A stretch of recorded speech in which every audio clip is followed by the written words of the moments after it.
29 जून 2025 एक तारीख जिसने फिर से कश्मीर की वादियों को खून से लाल कर दिया। पहलगाम, जहां लोग शांति की तलाश में जाते हैं, वहीं आज चीखों की गूंज सुनाई दी। आखिर कौन थे वो दरिंदे? क्यों चुना गया पहलगाम को निशाना बनाने के लिए? और इस हमले के पीछे असली मकसद क्या था? पहलगाम जम्मू कश्मीर का एक शांत कस्बा, अमरनाथ यात्रा का मुख्य पड़ाव भी है। हर साल लाखों श्रद्धालु और सैलानी यहां से होकर गुजरते हैं। इसी शांत माहौल में 2024 में लगभग 3.5 मिलियन लोग यहां आए थे। लेकिन इस बार अमन का यह सफर अचानक आतंक की साजिश में बदल गया। सुबह के तकरीबन 10 बजे, जब ज्यादातर यात्री और स्थानीय लोग अपने रोजमर्रा के काम में व्यस्त थे, तभी गोलियों की गूंज ने सबको दहला दिया। आतंकियों ने अचानक हमला कर दिया। अंधाधुंध फायरिंग, बम धमाके। चंद मिनटों में सब कुछ बदल गया। वायसारण के उस खुले मैदान में, जहां गाड़ियां भी नहीं जाती, लोग जान बचाने के लिए इधर उधर भागने लगे। चीखें, अफरा तफरी और हर तरफ खून। आंखों के सामने अपनों को खोते देखना, वो मंजर शब्दों में बयां करना नामुमकिन है। इस हमले में 24 से 26 लोगों की जान चली गई और कई घायल हुए। यह पिछले कुछ सालों में आम नागरिकों पर सबसे बड़ा हमला था। सूत्रों के मुताबिक इस हमले की जिम्मेदारी अब तक किसी बड़े आतंकी संगठन ने नहीं ली है, लेकिन एक कम झात ग्रुप कश्मीर रेजिस्टेंस ने सोशल मीडिया पर दावा किया कि उन्होंने हमला किया है। और इसका कारण बताया गया 2019 में अनुच्छेद 370 हटने के बाद 85,000 से ज्यादा बाहरी लोगों की बसावट।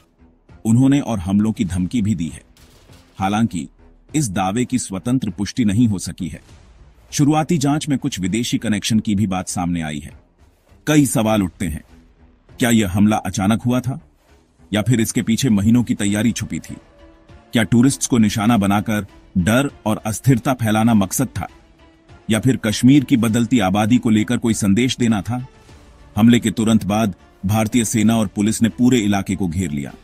सर्च ऑपरेशन जारी है। प्रधानमंत्री नरेंद्र मोदी ने अपनी विदेश यात्रा बीच में छोड़ दी। उन्होंने सख्त कार्रवाई का भरोसा दिलाया।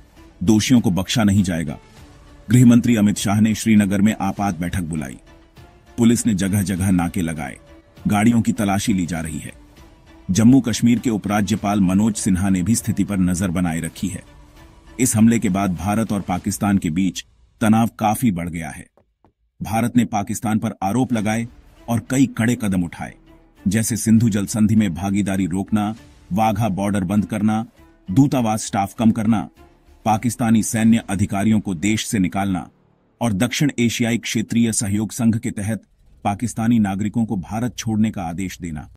पाकिस्तान ने इन आरोपों से इनकार किया और जवाबी कदमों की चेतावनी दी, जैसे द्विपक्षीय समझौते निलंबित करना, भारतीय विमानों के लिए हवाई क्षेत्र बंद करना, व्यापार रोकना और भारतीय राजनयिकों को देश छोड़ने के लिए कहना। दोनों देश परमाणु शक्ति संपन्न हैं, जिससे अंतर्राष्ट्रीय समुदाय में चिंता और बढ़ गई है। अमेरिका के राष्ट्रपति डोनाल्ड ट्रंप ने भारत के साथ एकजुटता जताई। रूस के राष्ट्रपति व्लादिमीर पुतिन ने हमले की निंदा की। यूरोपीय संघ की मुखिया उर्सुला वॉन डेर लेयन ने इसे घिनौना आतंकी हमला बताया। पाकिस्तान के विदेश मंत्रालय ने भी चिंता जताई और संवेदना प्रकट की। अमेरिकी उपराष्ट्रपति JD वेंस हमले के समय भारत में ही थे, जिससे कई सवाल उठे। कश्मीर का इतिहास हमेशा विवादों और संघर्षों से जुड़ा रहा है। 1947 से अब तक भारत और पाकिस्तान के बीच कई युद्ध हो चुके हैं।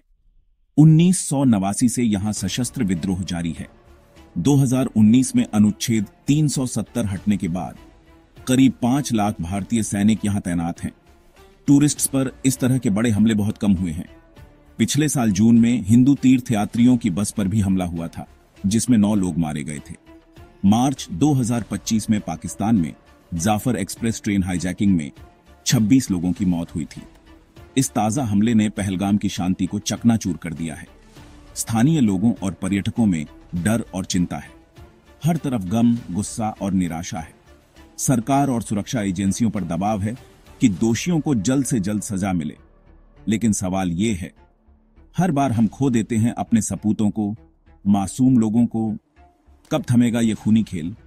क्या हमें सच्चाई जानने का हक नहीं है? इस खूनी हमले के पीछे छिपे रहस्यों से पर्दा हटाने के लिए जुड़े रहिए डार्क ट्रूथ के साथ, क्योंकि सच्चाई हमेशा कड़वी होती है, लेकिन जानना जरूरी है।